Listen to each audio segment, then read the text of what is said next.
ஒரு தடவை நாரதர் ஒரு தெரு வழியாக போய்கிட்டு இருந்தார். வழியில் ஒருத்தர் வேத சாஸ்திரம்லாம் படிச்சுக்கிட்டு உட்காந்துருந்தார். அவர் நாரதரை பார்த்து எங்கே போயிட்டு இருக்கிறீங்கன்னு கேட்டார்.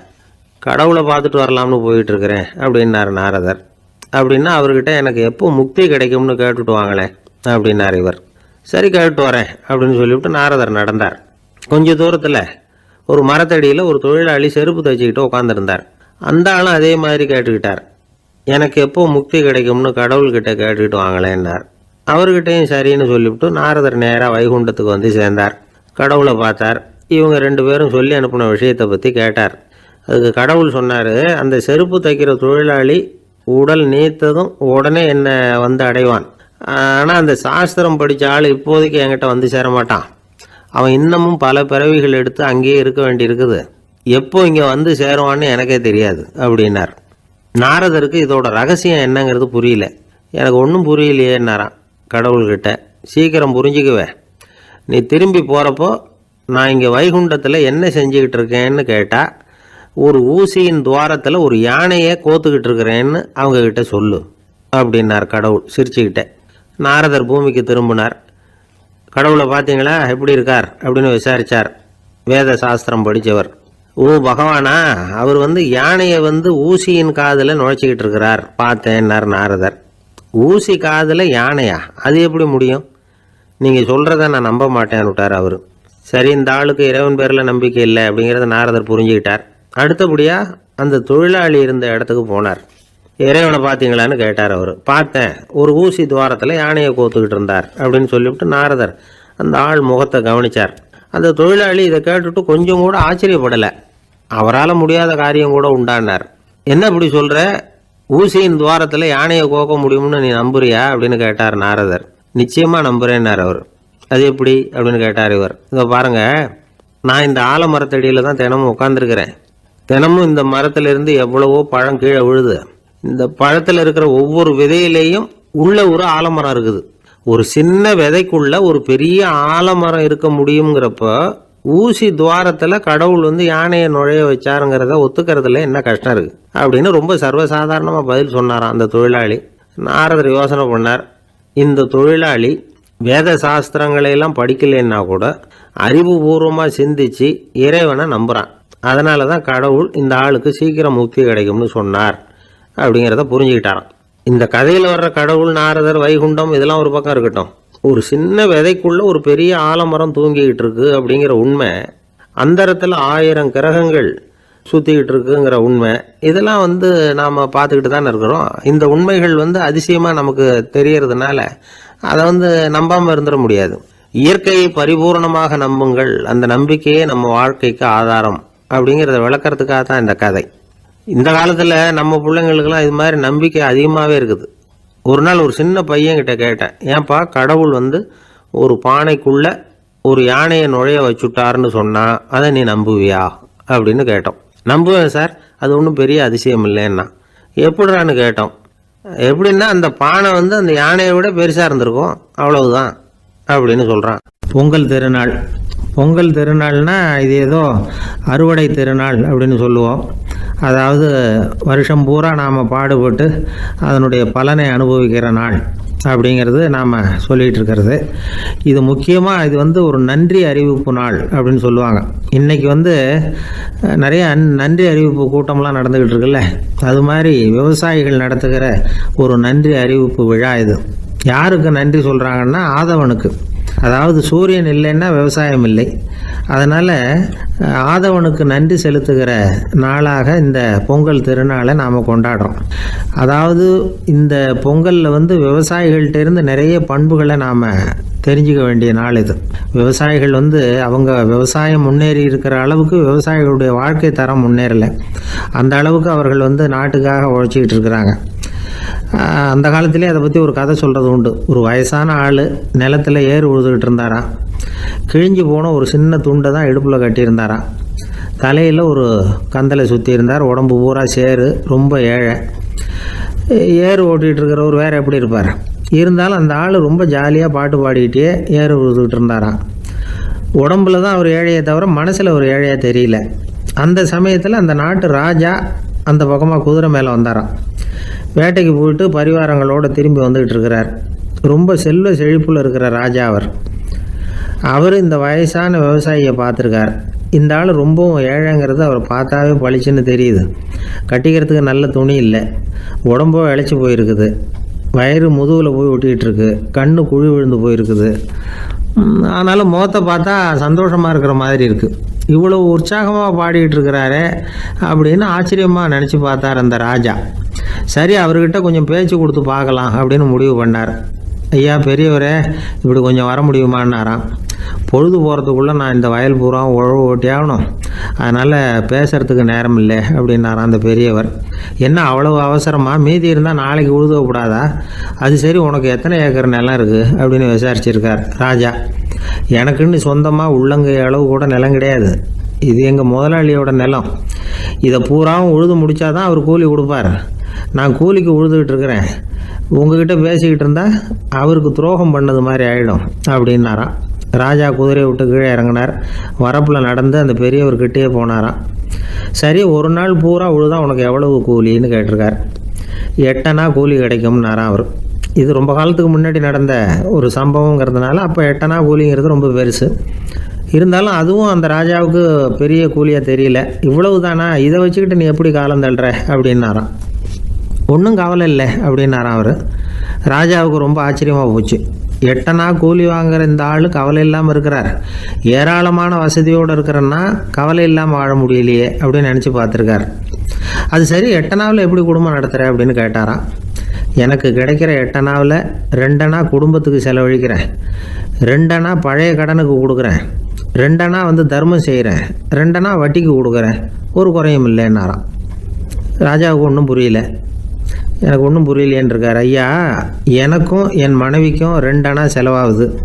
வயசான அம்மா அப்பா இருக்கிறாங்க, சின்ன வயசில் என்னை காப்பாற்றினவங்க அவங்க. அந்த கடனுக்கு 2 அணா செலவாகுது, அது பழைய கடன். என் தங்கச்சி ஒருத்தி ஆதரவு இல்லாத நிலைமையில் தன்னுடைய மகனோட என் வீட்டில் இருக்கிறா. அவளுக்கும் அவள் மகனுக்கும் 2 அணா செலவு பண்ணுறேன், அது தர்மம். எனக்கு 2 பிள்ளைங்க இருக்கிறாங்க, அவங்களுக்கு 2 அணா செலவு பண்ணுறேன், அது வட்டிக்கு கொடுக்கறது மாதிரி. பிற்காலத்தில் அவங்க எங்களை காப்பாற்றுவாங்க. அந்த வகையில் நான் திருப்தியோடு வாழ்ந்துக்கிட்டு இருக்கிறேன் அப்படின்னாராம். ராஜாவுக்கு அர்த்தம் புரிய ஆரம்பிச்சுதான்.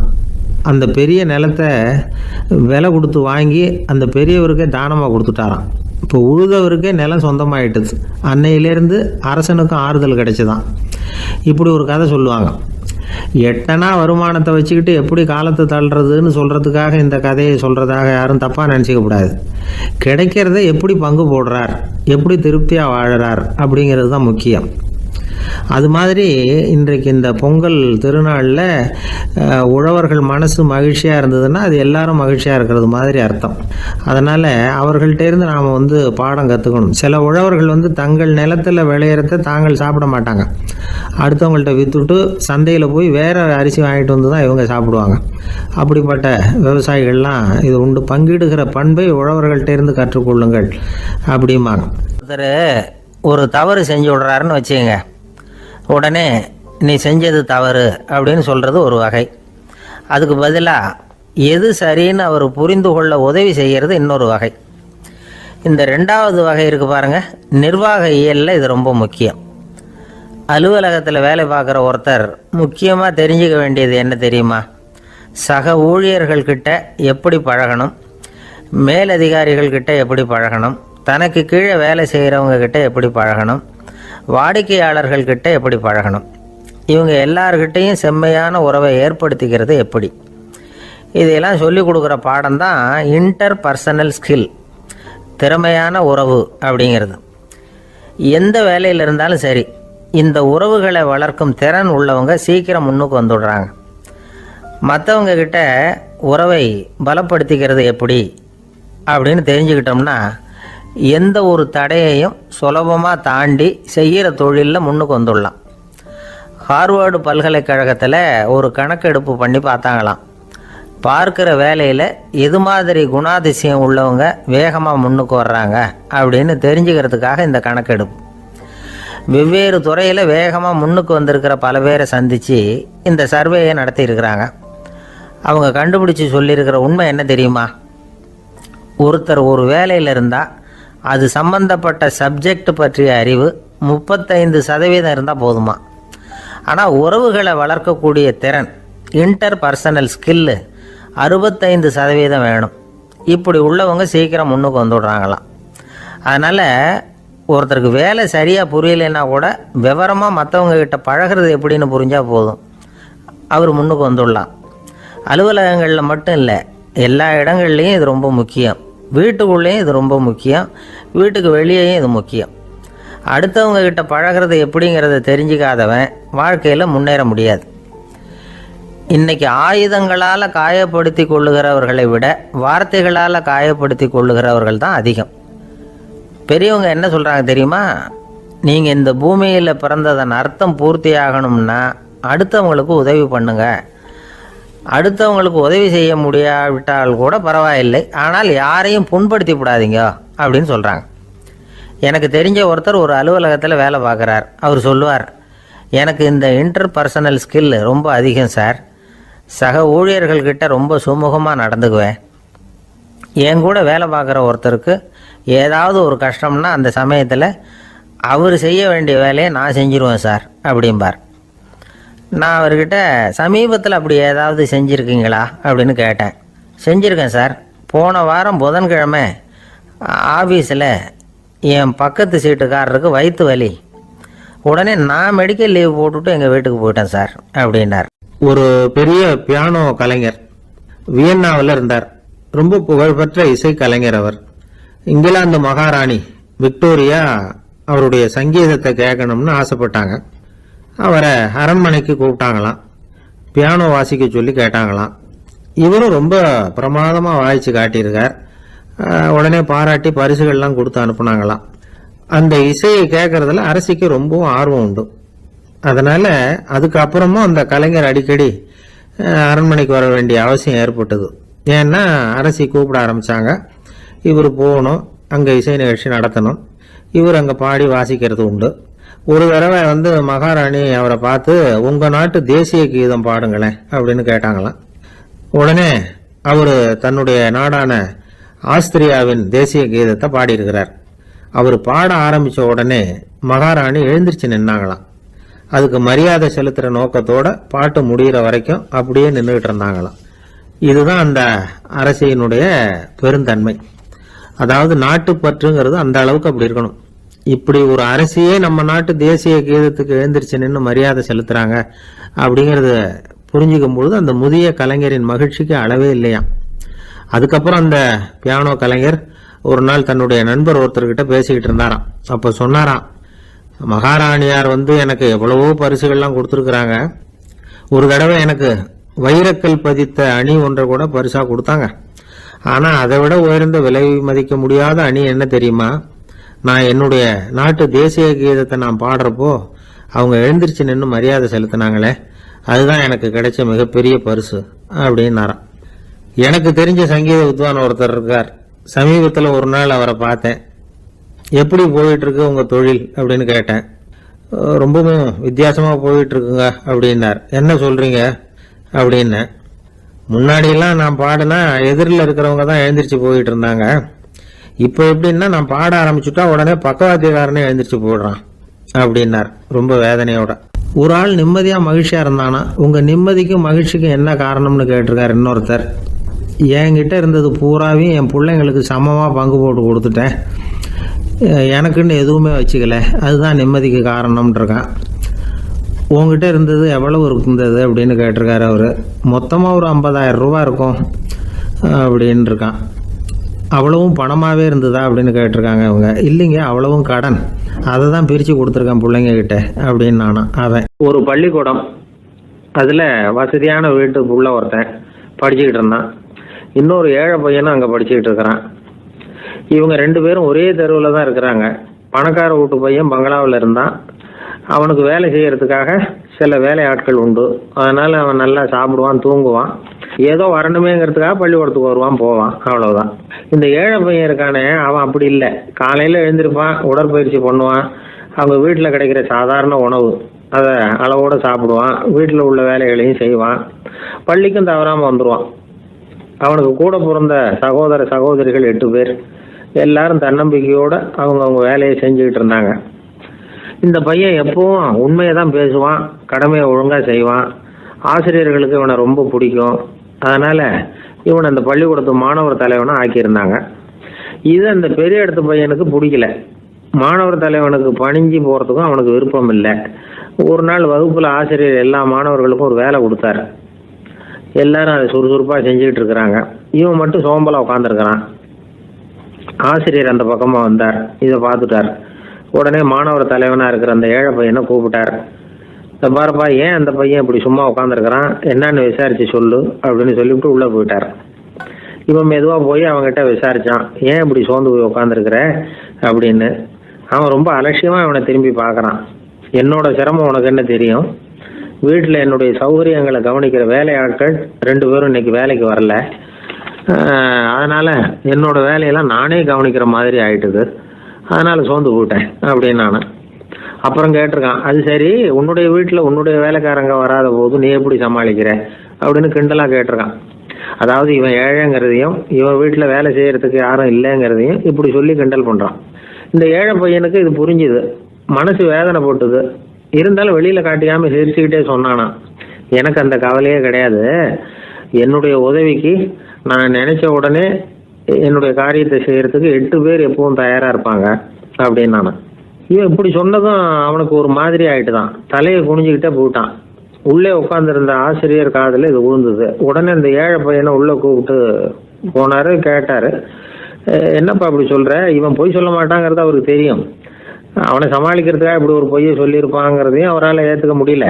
ஏன்பா, நீ நினைக்கிற காரியத்தை செய்ய 8 பேர் தயாராக இருக்கிறதா சொன்னியே, உன்னுடைய சகோதர சகோதரிகளை குறிப்பிட்டு அப்படி சொன்னியா அப்படின்னு கேட்டார். இல்லைங்க ஐயா, நான் அவங்கள குறிப்பிட்டு அப்படி சொல்லலைன்னா. அப்படின்னா பொய் சொன்னியா?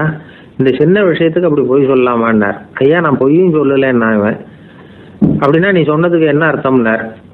இப்போ அந்த பையன் சொல்கிறான், ஐயா, நான் நினைக்கிறத செய்து முடிக்க என் கூட இருக்கிற அந்த 8 பேர் யாருன்னா 2 கால், 2 கை, வாய், மூக்கு, கண்ணு, காது, ஆக மொத்தம் 8. இவங்க தான் அந்த வேலை ஆட்கள். நான் சொல்கிறத செய்யறதுக்கு, நான் சொல்கிறத கேட்கறதுக்கும் செய்யறதுக்கும் அவங்க எப்பவும் தயாராக இருக்காங்க. அந்த அளவுக்கு என்னுடைய பயிற்சிகள், பழக்க வழக்கங்கள் மூலமாக அவங்கள நல்ல நிலைமையில் வச்சிருக்கிறேன் அப்படின்னா. இந்த கதையை சுவாமி சின்மயானந்தர் சொல்றது வழக்கம்.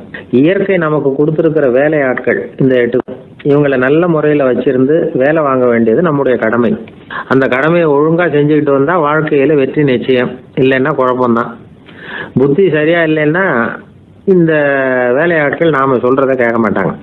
ஒருத்தன் குடி போதையில் தள்ளாடி தள்ளாடி போய் ஒரு மரத்தில் முட்டிக்கிட்டானா. தலையில் கட்டு போட்டுக்கிட்டு மறுநாள் வந்திருக்கான். ஏன்டா இப்படி பண்ணுறேன்னு கேட்டிருக்காங்க. நான் ஒதுங்கி போன்னு தான் சொன்னேன், அது கேட்கல அப்படின்றான். எது கேட்கல? உன்னோட காலா அப்படின்னு கேட்டிருக்காங்க. இல்லைங்க, அந்த மரம் அப்படின்னு நானா. ஒரு ராஜா ஊரெல்லாம் சுற்றி பார்த்துட்டு வரலாம்னு ஒரு நாள் புறப்பட்டு போனார்.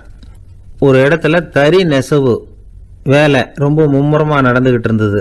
ஒரு பெரியவர் தறியால் நெசவு வேலை செஞ்சுக்கிட்டு இருந்தார். பக்கத்தில் ஒரு அழகான பொண்ணு உட்காந்து நூலை சுற்றிக்கிட்டு இருக்குது. ராஜா அந்த பெரியவரை பார்த்து யார் இந்த பொண்ணுன்னு விசாரித்தார்.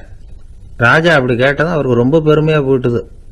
ஏன்னா உட்காந்துருந்தது அவரோட மகள். அரசே, இது என்னுடைய மகள். இவ வேகமாக நூல் திரிக்கக்கூடியவள். வைக்கோல் எடுத்து இவ திரிச்சா கூட அது எல்லாம் பவுனிழையாக வெளியில் வரும் அப்படின்னு ஒரு ராசி இவளுக்கு அப்படின்னு ரொம்ப பெருமையாக ராஜா கிட்ட சொன்னார். ராஜா இதை கேட்டதும் அசந்துட்டார். அப்படியா, இவ்வளவு அழகும் சாமர்த்தியமும் உள்ள இந்த பொண்ணு என்னோட வரட்டுமே, இவளை என் மருமகளாக ஆக்கிக்கிறேன் அப்படின்னார் ராஜா. அந்த பெரியவருக்கு ஒன்றும் புரியல. ஏதோ கொஞ்சம் பெருமையாக சொல்ல போக அது இப்படி ஆயிட்டுதே அப்படின்னு கவலைப்பட்டார். இருந்தாலும் ராஜா பேச்ச தட்ட முடியுமா? மகளை அனுப்பி வச்சுட்டார். ராஜா அந்த பொண்ணை அரண்மனைக்கு அழைச்சிட்டு வந்தார். அங்கே ஒரு அறையில் வச்சு பூட்டி விட்டார்.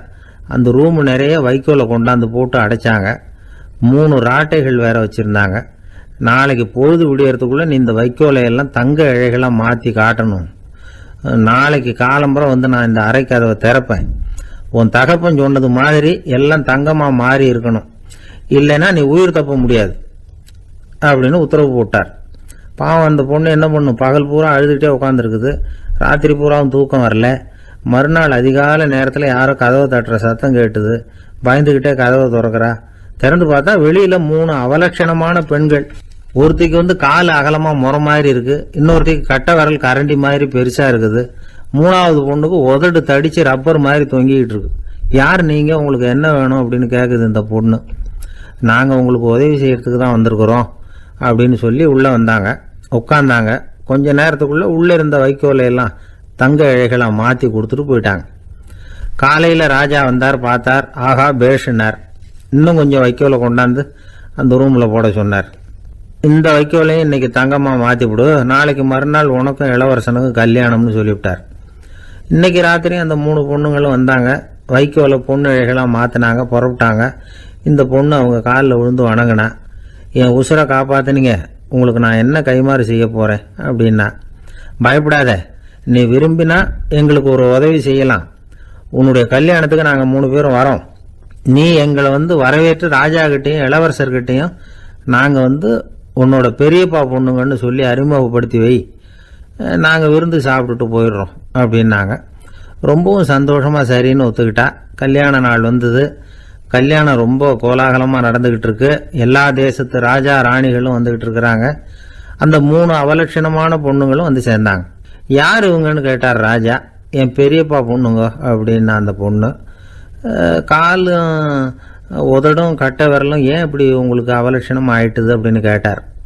அதுக்கு அந்த பொண்ணுங்க பதில் சொன்னாங்க, என்ன செய்யறது, ஓயாமல் வைக்கோலை நூற்று ஒருத்தியோட கட்டை விரல் அப்படி கரண்டி மாதிரி ஆயிட்டுது, நாக்கில் தொட்டு தொட்டு திரிச்சதுனால ஒருத்தியோட உதடு அப்படி ஆயிட்டுது, காலால் கட்டையை அழுத்தி அழுத்தி தறி போட்டதுனால இன்னொருத்தையோட கால் அப்படி ஆயிட்டுது. உங்கள் மருமகளாக வந்திருக்கிற இந்த பொண்ணு அந்த 3ஐயுமே செய்ய தெரிஞ்சவ தான், என்ன ஆக போதும் இன்னும் கொஞ்ச நாளில் அப்படின்னாங்க. அவ்வளவுதான். ராஜா பயந்துட்டார். அம்மா, இன்னையிலேருந்து நீ இளவரசனின் மனைவி, நீ எப்பவும் அழகாக இருக்கணும், அதனால் நீ இனிமேல் வைக்கோலை திரிக்கவே கூடாது அப்படின்னு உத்தரவு போட்டார். அவளை இக்கட்டான சூழ்நிலையிலிருந்து காப்பாற்றின அந்த 3 பொண்ணுங்களும் சந்தோஷமாக திரும்பி போயிட்டாங்களாம். சுவாமி சின்மயானந்தர் இந்த கதையை சொல்லியிருக்கிறார். தன்னலம் மறந்து சுயலாபத்தை தியாகம் செய்கிறது வைக்கோல்ல இருந்து தங்க இழையை நூக்கிறது மாதிரி அப்படிங்கிறார் அவர். அது இருக்கட்டும், இப்போ நம்ம கதைக்கு வருவோம். ஒரு ராஜா தன்னோட மகனுக்கு சுயவரம் நடத்தினார். எல்லா தேசத்திலிருந்தும் ராஜகுமாரர்கள் வந்திருந்தாங்க. ராஜகுமாரியை கல்யாணம் பண்ணிக்கலாம்ங்கிற ஆசையில் சுயம்பர மண்டபத்திலிருந்து எல்லா ராஜகுமாரர்களும் அலறி அடிச்சுக்கிட்டு வெளியில் ஓடி வந்துகிட்டு இருக்கிறாங்களாம். ஏன் இப்படி எல்லாரும் மிரண்டு போய் ஓடி வர்றாங்கன்னு கேட்டார் ஒருத்தர். அதுக்கு இன்னொருத்தர் விவரம் சொன்னார். ராஜகுமாரியை இன்னைக்கு தான் அவங்க நேரில் பார்த்தாங்களாம், அதுதான் அப்படி ஓடி வந்துகிட்டு இருக்கிறாங்க அப்படின்னார். ஒரு சிகை அலங்கார கூடம், ரொம்ப சுறுசுறுப்பாக எல்லாரும் வேலை செஞ்சுக்கிட்டு இருக்கிறாங்க. முடிவெட்டிக்க வந்திருக்கிறவங்க நிறைய பேர், எல்லாரும் வரிசையாக உட்காந்துருக்குறாங்க. அந்த சமயத்தில் திடீர்னு கதவை திறந்துக்கிட்டு ஒருத்தர் உள்ளே வர்றார். அவர் ஒரு பெரிய மனிதர். அவரும் முடிவெட்டிக்கிறதுக்காக தான் உள்ளே வந்திருக்கிறார். அவரை பார்த்த உடனே அங்கே வரிசையில் உட்காந்துருந்தவங்க எல்லாரும் எழுந்திரிச்சு அவர்கிட்ட வந்துட்டாங்க. அவரை சுற்றி நின்றுக்கிட்டாங்க. எப்படி இருக்கிறீங்க, நல்லா இருக்கீங்களா அப்படின்னு விசாரிக்க ஆரம்பிச்சிட்டாங்க. எல்லாம் முடிஞ்சதும் வந்தவர் கேட்டார், வரிசையில் கடைசியாக இருக்கிறவர் யார் அப்படின்னு கேட்டார். ஏன்னு கேட்டாங்க. நான் அதுக்கு அடுத்தபடியாக உட்காரணும், அதுக்காக தான் கேட்குறேன் அப்படின்னார். உடனே அங்கே இருந்தவங்கள்லாம் என்ன சொன்னாங்க தெரியுமா, நீங்கள் வரிசையில் காத்திருக்கக்கூடாது, நீங்கள் அரசாங்கத்தின் தலைவர், உங்களுக்கு நேரம் முக்கியம், அதனால் நீங்கள் முன்னாடி போங்க அப்படின்னு சொன்னாங்க. ஆனால் அதை அவர் கேட்கல. தோழர்களே, உங்களுடைய கருத்துக்கு ரொம்ப நன்றி. எல்லாரும் வரிசையாக தான் வரணும், அதுதான் முறை. வரிசையில் வரணுங்கிற நடைமுறையை நானும் பின்பற்ற விரும்புகிறேன். நாம் எல்லாரும் சமமானவர்கள் அப்படின்னார். இப்படி சொல்லிவிட்டு வரிசையில் கடைசியாக இருந்த ஒரு நாற்காலியில் போய் உட்காந்துக்கிட்டார். தன் சட்டை பையில் இருந்த ஒரு செய்தித்தாளை எடுத்தார், படிக்க ஆரம்பிச்சிட்டார். ஆனால் அங்கே இருந்தவங்களால இதை பார்த்துக்கிட்டு சும்மா இருக்க முடியல. ஒருத்தர் எழுந்திரிச்சு வந்தார். ஐயா, இப்போ என்னுடைய முறை வந்திருக்குது, நான் தான் போக வேண்டிய முறை. உங்களை இங்கே காத்திருக்க வைக்கிறத விட ஒரு 5 ஆண்டுகளுக்கு கூட நான் முடிவெட்டிக்காமே இருந்துட முடியும் அப்படின்னார். அவர் மறுபடியும் சொன்னார், ஐயா, நீங்கள் வரிசை முறையை தாண்டி போக விருப்பப்படல, சரி, ஆனால் என்னுடைய முறையை மாற்றி கொடுக்கறதுக்கு எனக்கு முழு உரிமை இருக்குது. இதுக்கு பதிலாக உங்களுடைய கடைசி இடத்த நான் எடுத்துக்கிறேன், இதை நீங்கள் மறுக்க முடியாதுன்னார். அங்கே இருந்த மற்றவங்களும் இதை ஒரு மனசாக வற்புறுத்த ஆரம்பிச்சிட்டாங்க. அந்த பெரிய மனிதர் பார்த்தார், சரின்னு கடைசியாக ஒத்துக்கிட்டார். அவர் யார் தெரியுமா? அவர் தான் மாவீரர் லெனின். ரஷ்யாவில் கிரெம்ளின் சிகை அலங்கார கூடத்தில் தான் இது நடந்தது. எல்லாரும் இந்நாட்டு மன்னர்கள்னு வாயளவில் பேசுறதுல என்ன பிரயோஜனம்? நாம் எல்லாரும் சமங்கிறத நடைமுறையில் கடைபிடிச்சி காட்டினவங்க கொஞ்சம் பேர் தான். அவங்களில் ஒருத்தர் தான் லெனின். வரிசையில் நின்று வர்றதுங்கிறது ஒரு சிறந்த பண்பு உயர்ந்த பண்பு. இன்றைக்கி பல இடங்களில் அது நமக்கு தேவைப்படுது. ஒரு ரேஷன் கடை வாசல், கடை திறக்கிறதுக்கு முன்னாடி எல்லாரும் வந்து வரிசையில் நின்றுட்டாங்க. கடைசியாக வந்த ஒருத்தர் க்யூவில் முன்னாடி போகிறதுக்கு முயற்சி பண்ணுறார். ஏற்கனவே நின்றுட்டு இருக்கிறவங்க அவரை முன்னாடி போகிறதுக்கு விட மாட்டேங்கிறாங்க. கடைசியாக போய் நில்லையா அப்படின்னு எல்லாரும் கத்துறாங்க. அது அவர் காதில் வாங்கலை. முண்டி அடிச்சுக்கிட்டு முன்னாடி போகிறதுக்கே முயற்சி பண்ணிகிட்டு இருக்கிறார். எல்லாரும் சேர்ந்து அவரை வலுக்கட்டாயமாக இழுத்து கொண்டாந்து பின்னாடி கொண்டு போய் நிறுத்திவிட்டாங்க. நிறுத்திவிட்டு சொன்னாங்க, இதை பாருப்பா, நாங்கள் இருக்கிற வரைக்கும் நீங்கள் முன்னாடி போய் எதையும் வாங்க முடியாது, தெரிஞ்சுக்கோ அப்படின்னாங்க. இப்போ அந்த ஆள் சொன்னாராம், நான் இங்கே பின்னாடி நிற்கிற வரைக்கும் நீங்களும் எதுவும் வாங்க முடியாது அப்படின்னாராம். ஏன்னு கேட்டிருக்கிறாங்க. நான் தான் அந்த கடையை திறக்க வேண்டிய ஆள் அப்படின்னா. அங்கே ஒரு புதர் தெரியுது இல்லையா, இந்த புதருக்குள்ளே ஒரு சிங்கம் இருக்குது. அந்த பக்கமாக நான் போகிறப்போ வர்றப்போலாம் அது என்கிட்ட வம்பு வளர்க்குது, தகராறு செய்யுது, என் மேலே பாயுது, என்னை தாக்குது, ஏன்னு தெரியல அப்படின்னுது. இதை கேட்டதும் அந்த குரங்கு சொல்லிச்சு, இனிமேல் கவலைப்படாத, இந்த தடவை நான் உன்னை காப்பாற்றுறேன்னுது. அதுக்கப்புறம் ஒரு நாள் அந்த குரங்கும் கழுதியும் அந்த புதர் பக்கமாக போய்கிட்டு இருந்தாங்க. எதிர்பார்த்தது மாதிரியே நடந்தது. அந்த சிங்கம் எதிரில் வந்தது, கழுதியை பார்த்தது, உடனே அது மேலே பாய ஆரம்பிச்சுட்டுது. அவ்வளவுதான். உடனே இந்த குரங்கு என்ன பண்ணிச்சு தெரியுமா, கிடுகிடுன்னு ஒரு மரத்து மேலே ஏறி உட்காந்துக்கிட்டுது. அங்கே உட்காந்துக்கிட்டு கீழே அந்த கழுதியும் சிங்கமும் போடுற சண்டையை வேடிக்கை பார்க்க ஆரம்பிச்சுட்டுது. கொஞ்ச நேரம் கழித்து அடிபட்ட காயத்தோடு அந்த கழுதை மெதுவாக நடந்து வந்தது. குரங்கு மெல்ல மரத்தை விட்டு கீழே இறங்குச்சு. இப்போ கழுதை கேட்டுது, என்னை காப்பாற்றுறேன்னு சொல்லிவிட்டு காலை வாரி விட்டுட்டியே, நீ பாட்டுக்கு மரத்து மேலே ஏறி உட்காந்துக்கிட்டே, அது நியாயமானது. குரங்கு பரிதாபமாக அதை பார்த்துது. நான் மரத்து மேலேருந்து நீங்கள் 2 பேரும் சண்டை போட்டதை பார்த்துக்கிட்டு தான் இருந்தேன். உன்னோட சத்தம் தான் அதிகமாக இருந்தது, அது நீ சிரிக்கிற மாதிரி எனக்கு கேட்டுது, அதனால் நீ தான் ஜெயிச்சுக்கிட்டு இருக்க போல இருக்கு அப்படின்னு நினச்சிவிட்டேன்னுது. இன்றைக்கி பல பேர் இப்படி தான் இருக்கிறாங்களாம். யார் ஜெயிக்கிறாங்க யார் தோக்குறாங்கங்கிறத முகத்தை பார்த்து கூட கண்டுபிடிக்க முடியறதில்ல. பேசுகிற பேச்சை வச்சு கூட கண்டுபிடிக்க முடியறதில்ல. தோற்கிறவங்க கூட சிரிக்கிற மாதிரி முகத்தை வச்சுக்கிறான். இன்றைய மனிதர்கள்கிட்ட ஏகப்பட்ட முரண்பாடுகள். பொய் முகங்களோட உலவுகிறவர்கள் தான் அதிகம். உண்மை முகம் எங்கே இருக்குது அப்படிங்கிறத புரிஞ்சுக்கிட்டு நண்பர்களை தேர்ந்தெடுக்கணும் அப்படிங்கிறது ஒரு முக்கியமான கருத்து. கடவுள் இந்த உலகத்தை படைச்சுவிட்டு அதுக்கப்புறமும் கொஞ்ச நாள் இங்கேயே தங்கியிருந்தாராம். அப்போ தான் அவருக்கு ஒரு உண்மை புரிஞ்சுதான், இந்த உலகத்தில் தங்கி இருக்கிறது எவ்வளவு இடைஞ்சல்னு. தினமும் மனிதர்கள் தேடி வந்து ஏதாவது புகார் சொல்லிக்கிட்டே இருந்தாங்களாம். எனக்கு அது வேணும் இது வேணும்னு கேட்டுக்கிட்டே இருந்தாங்களாம். சில பேர் வந்தாங்க, நாங்கள் வந்து விவசாயம் பண்ணுறோம், தண்ணி இல்லாமல் பயிர் காயுது, எங்களுக்கு மழை வேணும் அப்படின்னாங்க.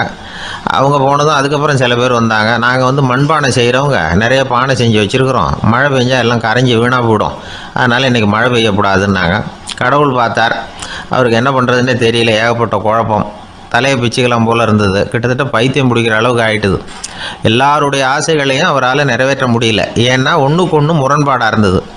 ஒரு நாள் தன்னுடைய அமைச்சரவையை கூட்டி ஆலோசனை கேட்டார், என்ன செய்யலாம்னு சொல்லுங்கன்னார். இது என்ன பிரமாதம், பேசாமல் இமயமலை அடிவாரத்தில் போய் உட்காந்துங்க, யாரும் தொந்தரவு பண்ண மாட்டாங்கன்னாங்க. அங்கேயும் மனிதர்கள் வர ஆரம்பிச்சுருவாங்களேன்னார் கடவுள். சரி அப்படின்னா சந்திரனில் போயிருந்துக்கலாமேன்னாங்க. அங்கேயும் மனுஷன் குடி வர போகிறான் அப்படின்னார் கடவுள்.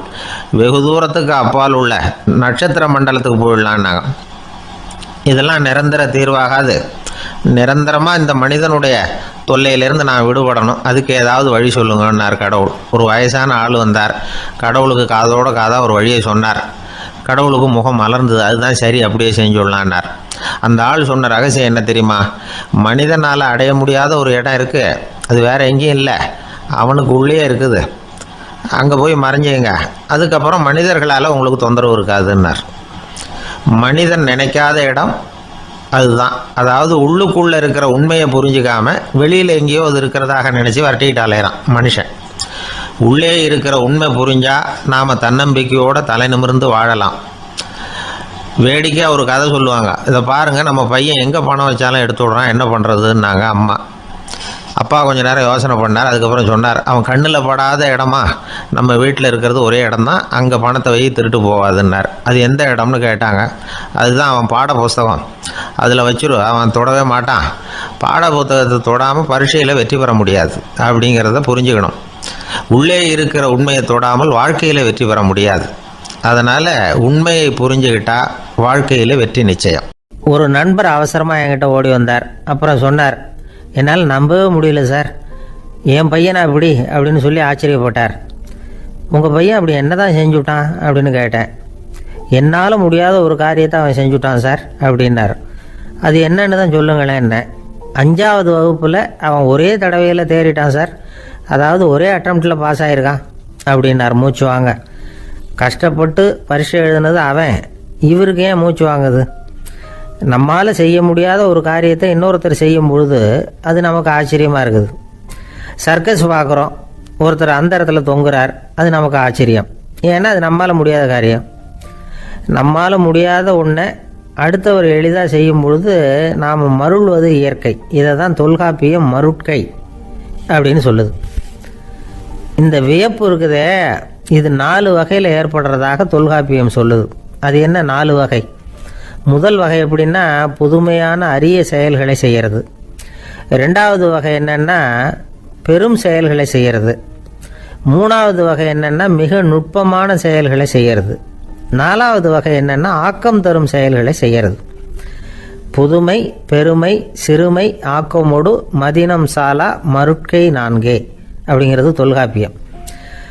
இன்றைக்கி விஞ்ஞானம் புதுசு புதுசாக எதையோ கண்டுபிடிக்குது. ஆரம்பத்தில் அது ஆச்சரியமாக இருக்குது, அப்புறம் அது நமக்கு பழகி போயிடுது. வானொலி பெட்டி புதுசாக வந்தப்போ ஒரு பெட்டி பேசுதுங்கிறது எவ்வளோ பெரிய ஆச்சரியம். இப்போ யாரும் அதை ஆச்சரியமாக பார்க்குறதில்ல.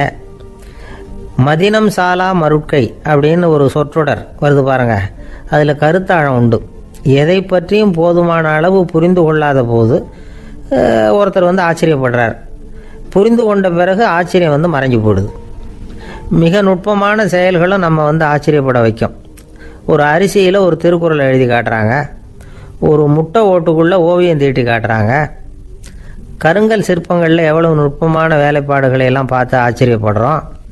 இது மாதிரி ஆக்கப்பூர்வமான அரிய செயல்களை செய்கிறது கூட வியப்பை உண்டு பண்ணும்.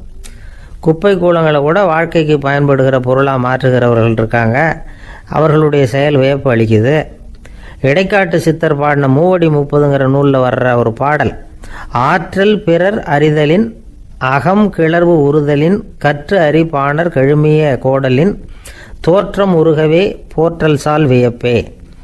ஒருத்தருடைய ஆற்றல் தெரியாமல் இருந்தது, அவருடைய அரிய செயலை பார்க்கும் பொழுது வியப்பாக இருந்தது, மனசுக்குள்ள கிளர்ச்சி. பாவலர்கள் இவர்களுடைய புகழை பாடி மற்றவர்களும் தெரிந்து கொள்ளுமாறு செய்கிறார்கள் அப்படிங்கிறது தான் ஒரு யதார்த்தமான உண்மை. ஆக எல்லா வகையிலும் மக்கள் தங்களுடைய வாழ்க்கையில் முன்னேறுவதற்கான வழிகாட்டுகிற ஒரு மெய்ப்பாடு தான் வியப்புங்கிறது. இந்த காலத்தில் நம்ம எப்படியெல்லாம் ஆச்சரியப்பட வைக்கிறாங்க. ஒரு ஆளை பிடிச்சி ஜெயிலில் கொண்டு வந்தாங்க. ஜெயில் அதிகாரி அவனை ரொம்ப ஆச்சரியமாக பார்த்தாரான். இவன் கேட்டான், ஏன் சார் அப்படி பார்க்குறீங்க, நான் இப்போ இங்கே வர்றது உங்களுக்கு ஆச்சரியமாக இருக்குதா அப்படின்னு கேட்டிருக்கான். இதுக்கு ஜெயில் அதிகாரி சொல்லியிருக்கார், நீ இப்போ இங்கே வந்ததில் எனக்கு ஒன்றும் ஆச்சரியம் இல்லைப்பா, ஏற்கனவே நீ இங்கேருந்து விடுதலையாகி போய் 6 மாதம் ஆச்சு, இவ்வளவு லேட்டாக வர்றியே அதுதான் எனக்கு ஆச்சரியமாக இருக்குது அப்படின்னாரான்.